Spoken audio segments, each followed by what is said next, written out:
Hello friends, బిజినెస్లో అతి చిన్న వయసులోనే అగ్రగామిగా ఎదిగిన లాక్సన్స్ baby world cofounder Mailapalli Shivakumar గారితో ఈరోజు మన ఇంటర్వ్యూ. Hello friends, welcome to our channel. ఈరోజు మన కాకినాడలో అతి సామాన్యమైన కుటుంబంలో పుట్టి ఎంటర్‌ప్రెన్యూర్ అయినటువంటి మైలపల్లి శివకుమార్ గారితో మన చిట్ చాట్. నమస్కారం అండి. నమస్తే సార్, అసలు మీ నేపథ్యం ఏంటి, బిజినెస్లోకి ఎలా వచ్చారు, అండ్ మీ గ్రూప్ నేమ్ లాక్సన్స్ కదా, దాని అర్థం ఏంటి? మాది ఒక సాధారణ కుటుంబం అండి. నాన్నగారు సైకిల్ మెకానిక్, అమ్మ గృహిణి. నాన్నగారికి చేదోడు వాదోడులా అమ్మగారు కూడా ఇంటి దగ్గర ఉంటూ చిన్న చిన్నగా వ్యాపారాలు, అంటే ఇడ్లీ వేయడం, మార్నింగ్ ఇడ్లీ అమ్మడం, మధ్యాహ్నం టైంలో ఈవినింగ్ టైంలో ఖాళీ టైంని చుట్టుపక్కల దగ్గరగా ఉండి, మన కాకినాడ దగ్గరగా ఉండి రాజమండ్రి, ద్వారపూడి వెళ్ళి కొన్ని చీరలు అలాంటి ఈ ఫిమేల్కి సంబంధించిన వస్తువులు తెచ్చి కాలనీలో అందరికీ కూడా అమ్మడం, ఇలా చేస్తూ మా ముగ్గురు అన్నదమ్ముల్ని పెంచి చదివించారు. పెద్దన్నయ్య బీటెక్ చేశారండి, చిన్నన్నయ్య ఎంబీఏ చేశారు, నేను పీజీ చేశాను. సో ముగ్గురు ఇలాగా మేము, మా నేపథ్యం ఇది. బిజినెస్లోకి ఎలా వచ్చాము అంటే మా మదర్ నుంచే మేము దీన్ని, ఈ లక్షణాన్ని పుచ్చుకున్నామండి. అంటే వినూత్నంగా ఎలా చేయాలి, లేకపోతే అంటే ఎందుకు ఖాళీగా ఉండాలని మా అమ్మగారు మా నాన్నగారికి ఏ విధమైన సపోర్ట్ చేశారో, మేము కూడా అప్పటి నుంచి ఉద్యోగం అలాగని కాకుండా బిజినెస్ మోడ్లోకి మా మైండ్ అంతా కూడా ప్రయాణించడం జరిగిందండి. ఇందుకు ప్రధానంగా మా అన్నదమ్ములు, పెద్దన్నయ్య కృష్ణప్రసాద్ గారు ఇప్పుడు ఇంటీరియర్ డిజైన్ చేస్తున్నారండి, క్రిస్ప్ ఇంటీరియర్స్ అని. అలాగే చిన్నన్నయ్య విద్యాసాగర్ గారు, నేను కలిపే ఈ ప్రయాణాన్ని ఇప్పుడు దాకా కొనసాగిస్తున్నామండి. ఇంకా జర్నీ జరుగుతుంది. సో మేము ముగ్గురం కలిసి అసలు బిజినెస్లోకి ఎలా వచ్చామంటే, మా పెద్దన్నయ్యకి మ్యారేజ్ జరగడం జరిగిందండి. మ్యారేజ్ జరగడం వల్ల ఒక బాబు పుట్టాడండి. ఈ బాబు పుట్టినప్పుడు ఆ బాబుకి కావాల్సిన థింగ్స్ అన్నీ కూడా ఒక పర్టికులర్ ఏరియాలో దొరికేవి కాదనమాట. అంటే రకరకాల ఏరియా నుంచి కావాల్సిన ఐటమ్స్ అన్నీ ప్రొక్యూర్ చేసుకునేవాళ్ళు, దొరికేవి. సో అప్పుడు మా చిన్నన్నయ్యకి ఒక వినూత్నమైన ఐడియా వచ్చింది. మనం ఎందుకు ఇవన్నీ కలిపి ఒక రూఫ్ కింద తేకూడదు, మనం ఎందుకు చేయకూడదని ఒక వినూత్నంగా ఆలోచించి, అప్పుడు నేను ఆల్రెడీ మా నాన్నగారి యొక్క బిజినెస్, చిన్న బిజినెస్, టీ పొడి బిజినెస్ అలాంటివి చూస్తుంటే దాన్ని నేను కొనసాగింపుగా నాకు ఏదైనా చెయ్యాలి బిజినెస్ మోడో అని చెప్పి మా అన్నయ్య దీన్ని ఆలోచించడం వల్ల మా పెద్దన్నయ్య, చిన్నన్నయ్య సహకారంతో, అలాగే మా తల్లిదండ్రుల ఆశీస్సులతో మేము ఈ కంపెనీని స్టార్ట్ చేయడం జరిగిందండి. సో అలాగా మేము ఈ బిజినెస్లోకి, పెద్ద సైజ్ బిజినెస్లోకి ఒక కొత్త ట్రెండ్ని సృష్టిస్తూ 2011లో మనం దీన్ని ప్రారంభించడం జరిగిందండి. అప్పుడు ఈ కంపెనీ పెట్టినప్పుడు దీనికి ఒక గ్రూప్ ఉంటే బాగుంటుంది, మనం ఒక సంస్థ కింద దీన్ని ఏర్పరచాలి అనే ఉద్దేశంతో దీనికి ఒక గ్రూప్ నేమ్ని క్రియేట్ చేయడం జరిగిందండి. అది లాక్సన్స్ అని మీరు అడిగారు కదా, అర్థం ఏంటని. స్టార్టింగ్లో మేము బిజినెస్ పెట్టినప్పుడు చాలామంది ఇది ఒక ఫారెన్ కంపెనీ అలా మాట్లాడేవారు అనమాట. అదేం లేదండి. యాక్చువల్గా ఇది మా నాన్నగారి పేరుతో వచ్చిన నేమ్ అండి. మా నాన్నగారి పేరు లక్ష్మణరావు గారు. సో లక్ష్మణరావు సన్స్, ఆ విధంగా మేము లాక్సన్స్ అని దాన్ని ప్రొనౌన్సియేషన్ చేస్తూ ఎస్ హైలైట్ చేసామండి. ఎల్ వచ్చి మీరు ఇక్కడ చూడొచ్చు, కావాలితే ఎల్ వచ్చి లక్ష్మణరావు గారు, ఎస్ వచ్చి సీతారత్నం మా మదర్ నేమ్ అండి. ఆ విధంగా లాక్సన్స్ అనే గ్రూప్ని మేము క్రియేట్ చేసాం. అదండి దీని వెనుకున్న రహస్యం. కంపెనీ స్టార్ట్ చేసిన 15 సంవత్సరాల్లో 20 బ్రాంచెస్ వరకు సక్సెస్ఫుల్గా రన్ చేస్తున్నారు. మీరు ఫేస్ చేసిన biggest challenges and me success secret ఏంటి? ఛాలెంజెస్ అంటే యోగి గారు, మనకి ముఖ్యంగా చెప్పుకుంటే మాది బిజినెస్ బ్యాక్గ్రౌండ్ కాకపోవడం వల్ల బిగ్గెస్ట్ ఛాలెంజెస్ ఫైనాన్స్ అనమాట. ఎందుకంటే ఇప్పుడు మేము అంటే ఆస్తులు ఉండడం, లేకపోతే ఫైనాన్షియల్గా ఏదైనా స్ట్రెంగ్త్ లేకపోవడమే మా ప్రధాన ఛాలెంజ్ అండి. కానీ మా బ్రదర్స్ సాగర్ కానీ, మా పెద్దన్నయ్య కృష్ణప్రసాద్ గారు కానీ, వీళ్ళు సహకారంతో అంటే కంపెనీని ఈ స్థాయిలో ఆపేయకూడదు, దీన్ని ఒక పెద్ద స్థాయికి తీసుకెళ్లాలని చెప్పి అహర్నిశలు, అంటే ఈ విందో మేము కంపెనీ 2011లో స్టార్ట్ చేసినప్పుడు రోజుకి 14-15 గంటలు పనిచేసేవాళ్ళం అండి. అలా పనిచేస్తూ మా బ్రదరు ఈ ఫైనాన్షియల్, మార్కెటింగ్, ప్రొడక్ట్ అనాలిసిస్, లేకపోతే ఇవన్నీ కూడా మా చిన్నన్నయ్య విద్యాసాగర్ దగ్గరుండి చూసుకుంటూ, బ్యాక్ బోన్లో నేనేం చేసేవాడిని అంటే మొత్తం బ్యాకప్ అనమాట. స్టోర్స్కి స్టాక్ కానీ, వాటెవర్, మొత్తం ప్రైజింగ్ స్ట్రాటజీ కానీ, మార్కెటింగ్ అనాలిసిస్ కానీ, సొసైటీలో పీపుల్ ఏ విధంగా కోరుకుంటారు, ఇలా మేము మా అంతటా మాకే. అలాగే కొన్ని బ్యాంక్స్ నుంచి కానీ దాన్ని అప్రోచ్ అవుదామంటే మాకు అంత బూస్టింగ్ లేక ఆ టైంలో కూడా అంతగా ఆ అవకాశాలు కూడా చాలా తక్కువ అండి.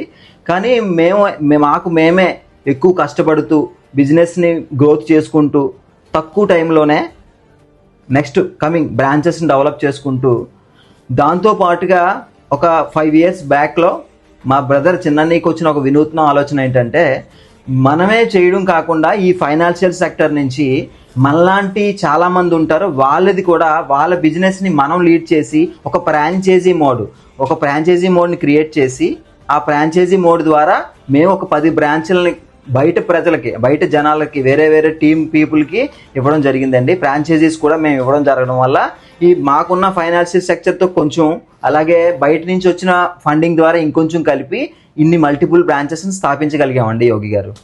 సీక్రెట్ అంటే ఏమీ లేదు యోగి గారు.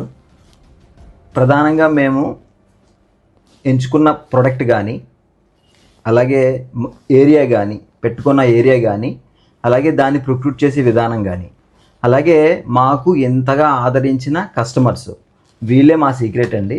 ప్రధానంగా ఏ కస్టమర్ కన్నా ఇప్పుడు ఎవరైనా సక్సెస్ అవ్వాలంటే, పర్టికులర్గా మనం రిటైల్ సెక్టర్లో ఉన్నాం కాబట్టి ఎక్కువ పీపుల్కి ఏం కావాలి అంటే మంచి ప్రోడక్ట్ కావాలి, అలాగే మంచి రేంజ్ కావాలి, అంటే ఎక్కువ రకాలు వెరైటీ దొరకాలి, అలాగే చక్కటి సర్వీస్, హాస్పిటాలిటీ లాంటిది కావాలి. అలాగే ఈ 3 ఉన్నా సరే ప్రైస్ కూడా ఇంపార్టెంట్.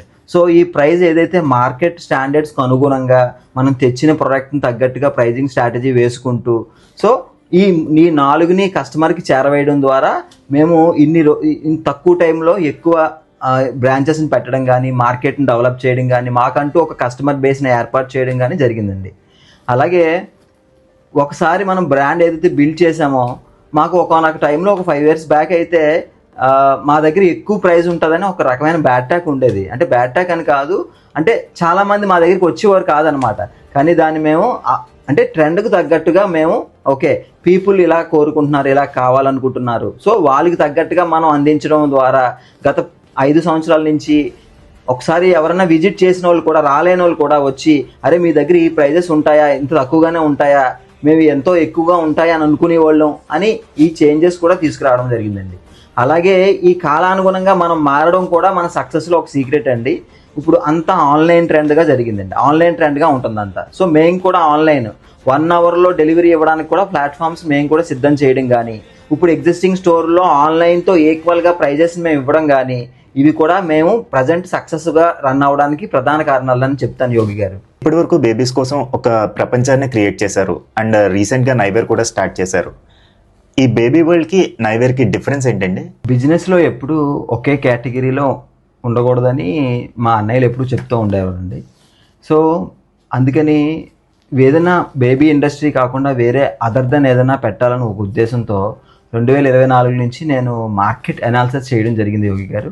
సో అప్పుడు ఏదైతే బేబీ వరల్డ్ మనం ఒక వినూత్నంగా చేసామో అలాగే చేయాలని ఒక ఉద్దేశంతో మార్కెట్ గ్యాప్ ఏంటి, ఈ కోవిడ్ తర్వాత కూడా ఇంట్లో ఉంటూ ఇంట్లో కంఫర్ట్గా ఉండడం, ఈజీగా మూవ్ అవ్వడం, అంటే ఒక కంఫర్ట్గా ఉండి డ్రెస్సెస్ కోసం వాటి కోసం ఎంటైర్ ఫ్యామిలీ కోసం ఏదైనా ఒక థీమ్ తీసుకొద్దామని ఒక నైట్ వేర్ సెగ్మెంట్లోకి రావడం జరిగిందండి. దీనికి చాలా స్టడీ చేశాను నేను. నైట్ వేర్ సెగ్మెంట్లోకి రావడం జరిగింది. ఈ నైట్ వేర్ అంటే దానికి ఒక నేమ్ ఉండాలి కదా అనే ఉద్దేశంతో నైవర్ అని చెప్పేసి దాని ఒక బ్రాండ్ లోగోని క్రియేట్ చేయడం జరిగింది యోగి గారు. బేబీ వరల్డ్ ఎలా అయితే మనం పూర్తిగా ఆ పిల్లలకి కావాల్సిన అన్ని రేంజ్ మెయింటైన్ చేస్తున్నామో, అలాగే మన ఈ నైవేర్లో కూడా మొత్తం ఫ్యామిలీ అందరికీ కూడా కావాల్సిన అన్నీ కూడా మనం అందుబాటు ధరల్లో కాకినాడ 2 Town పోలీస్ స్టేషన్కి పక్కన లొకేట్ అయి ఉందండి. అలాగే భీమవరంలో కూడా మా బేబీ వరల్డ్లో 2nd floorలో ప్లేస్ చేయడం జరిగింది. ఇది సార్ ఈ రెండాటికి ఒక డిఫరెన్స్. ఒక ఎంటర్‌ప్రెన్యూర్‌గా మిమ్మల్ని డైలీ మోటివేట్ చేసే విషయం ఏంటండి? డైలీ అంటూ అంటే పర్టికులర్గా ఇలా అంటూ ఒకటి పెట్టుకోను నేనైతే. బాధ్యత, సక్సెస్ ఈ రెండాట్ల నుంచే నేను డే మొదలు పెడతాను. మా బ్రదర్స్ ఎలా అయితే నాకు బాధ్యతగా ఇచ్చారో, అలాగే మా కంపెనీలో ఉన్న ఫ్యామిలీ మెంబర్స్ ఎవరైతే మా టీం ఉంటారో వాళ్ళ యొక్క అంటే వాళ్ళని కూడా నాతో పాటు పైకి తీసుకురావాలన్న ఎప్పుడూ అనుక్షణం దానికోసం ఆలోచిస్తూ, సొసైటీలో వినూత్నంగా ఎలా చేయాలనే దాని మీద చూస్తూ డే ఇలా మొదలు పెడతానండి నేను. సక్సెస్ అంటే ఫెయిల్యూర్ని తక్కువగా తీసుకొని సక్సెస్ని ఎక్కువగా తీసుకొని దానికి అవ్వాలంటే ఎలాగా అనేది ఎక్కువగా నేను నెగిటివ్ కోణంలో ఆలోచిస్తాను. అంటే ఒక పాలసీ ఏదైనా క్రియేట్ చేశాను అనుకోండి, కస్టమర్లా ఆలోచిస్తాను. లేకపోతే ఒక వేరే ఏదైనా ఒక ఎంప్లాయీస్ ఒక ఓనర్తో మాట్లాడాను అనుకోండి, ఓనర్ ఎలా ఆలోచిస్తాడో ఆలోచిస్తాను. లేకపోతే ఒక వెండర్తో ఎలా మాట్లాడాలంటే వెండర్ ఎలా ఆలోచిస్తాడు, వాడి నుంచి మనం ఏం సాధించాలి, ఇట్లా అంటే ఆపోజిట్ యాంగిల్లో ఆలోచిస్తానండి. దానివల్ల ఏంటంటే నాకు ప్రతిదీ కూడా ముందుగా కొద్దిగా ఫోర్కాస్ట్ చేయగలడం, అంచనా వేయగలం, ఆ అంచనా తగ్గట్టుగా నేను ఇక్కడ ముందుగా దాని తగ్గ ప్రికాషన్స్ పాటించడం అవి చేస్తూ డేని ఇలా మొదలు పెడతానండి. ప్రతి విషయంలో కూడా అట్మోస్ట్ కేర్ పెట్టి చేయడమే నా ప్రధాన సక్సెస్ సీక్రెట్ అని చెప్పి. ఈ జనరేషన్లో బిజినెస్ పెట్టి సక్సెస్ అవ్వాలనుకునే వాళ్ళకి మీరు ఇచ్చే సలహాలు సూచనలు ఏంటి? సూచనలు అంటే ఏమీ లేదు యోగి గారు. అది వ్యాపారంలో అయినా ఉద్యోగంలో అయినా పేషెన్సీ, స్మార్ట్ థింకింగ్, అలాగే స్మార్ట్ డిసిషన్స్ కూడా తీసుకోవడం అనేది ముఖ్యమండి. నా పరంగానే చెప్తాను నేను ఎలా ఫాలో అవుతాను, ఏం చేస్తాను అంటే, సపోజ్ మేము ఏదైనా బ్రాంచ్ పెట్టాలన్నా ఏదైనా చెయ్యాలన్నా ముందుగా అక్కడ అది వైబుల్గా ఉంటుందా లేదా ప్రాక్టికల్గా మేము వెళ్ళి అక్కడ ఎనాలిసిస్ చేయడం, లేకపోతే మనం ఎంచుకున్న ప్రొడక్ట్ ఏంటి, ఆ ప్రొడక్ట్ మార్కెట్ గ్యాప్ ఏంటి, ఇలా మల్టిపుల్గా మనం స్టడీ చేసి అంటే ఇవాళంటే ఇవాళే కాకుండా వెంటనే మనకి ఏది రమ్మంటే రాదు కదండి. సో అందుకని కొంచెం పేషెన్సీ ఉండాలండి. అలాగే ప్రారంభించిన తర్వాత కూడా అది మార్కెట్లోకి వెళ్ళడానికి కూడా అంతే పేషెన్సీ అవసరం. అలాగే వ్యాపారం కూడా అంతే, చాలా పేషెన్సీ అవసరం. దాన్ని ఉద్యోగంలో ఉన్న అలాగే ఉంటుంది, వ్యాపారంలో అలాగే ఉంటుంది. ఈ రోజున్న యువతకి నేను చెప్పే సలహా ఏంటంటే పేషెన్సీని ఎక్కువగా పెట్టుకొని తద్వారా ముందుకెళ్తే వాళ్ళు అనుకున్న విజయం తప్పక సాధిస్తారండి. ఇది నా ఒపీనియన్. ఇప్పుడు ఒక బ్రాంచ్ స్టార్ట్ చేసిన తర్వాత ప్రెసెంట్ ఇప్పుడు 20 బ్రాంచెస్ వరకు వెళ్ళారు. ఎలా అనిపిస్తుంది మీకు? సంతోషంగా ఉందండి. ఇప్పుడు ఒక చిన్న మధ్యతరగతి కుటుంబం నుంచి పుట్టి మనం ఒక కాకినాడ లాంటి చిన్న ఊరిలో ఒక లార్జ్ స్కేల్లో, అంటే ఎగ్జాంపుల్ మేము కంపెనీ పెట్టినప్పుడు కూడా కొన్ని కార్పొరేట్ కంపెనీస్ కూడా ఇంకా ఈ గ్రూప్లోకి రాలేదండి. సో మేము స్టార్ట్ చేసి ఒక వినూత్నంగా వెళ్దాం, మాకు వచ్చిన వెండర్స్ కానీ సప్లయర్స్ కానీ మమ్మల్ని చూస్తే మీరా ఈ పని చేశారు, మీరా ఇంత ఎంపైర్ని క్రియేట్ చేశారని చెప్పి చెప్తున్నప్పుడు మాకు చాలా ఆనందంగా ఉంటుందండి. మీ పయనం ఎక్కడి వరకు అంటే ఏం చెప్తారు? మనకి ఒక 60 సంవత్సరాలు వచ్చే వరకు మనం ఏదో ఒక పని చేస్తూ ఉండాలండి. యాక్చువల్గా మనకి ఒక హ్యూమన్ అనే కాన్సెప్ట్లో ఒక 60 సంవత్సరాలు వచ్చే వరకు ఏదో ఒక పని చేస్తూ ఉండాలి. ఆ పని చేసిన దాంట్లో మనం సొసైటీలో వినూత్నంగా కొత్తగా, లేకపోతే అందరూ చేసినట్టు కాకుండా మనం చేసి నలుగురికి ఆదర్శంగా, అంటే నేను పర్టికులర్గా నేను ఆదర్శంగా ఉంటానని చెప్పడం కాదని నా ఉద్దేశం. నలుగురికి ఆదర్శంగా ఉండేలాగా నా పని కనిపించాలి, నేను కనిపించాలని నా ఉద్దేశం కాదండి. నా పని కనిపించాలి, నా విజువలైజేషన్ కనిపించాలి అనేది నా అభిప్రాయం. సో అదే నా మెయిన్ మోటో అన్నమాట. సూపర్. మీ ఇన్స్పిరేషన్ ఎవరండి? మా ఫ్యామిలీ అండి. ముఖ్యంగా మా నాన్నగారు, మా అమ్మగారు, అలాగే మా పెద్దన్నయ్య కృష్ణప్రసాద్, నేను ఇంటీరియర్ డిజైనరు, క్రిస్ప్ ఇంటీరియర్స్ అని ఇంటీరియర్ డిజైనర్. చిన్నన్నయ్య విద్యాసాగర్ MBA చదివారు. సో నేను మా అన్నదమ్ములు ఇద్దరు సహకారంతోనే నేను ఈ ప్లేస్మెంట్కి వచ్చున్నానండి. సూపర్. Thank you.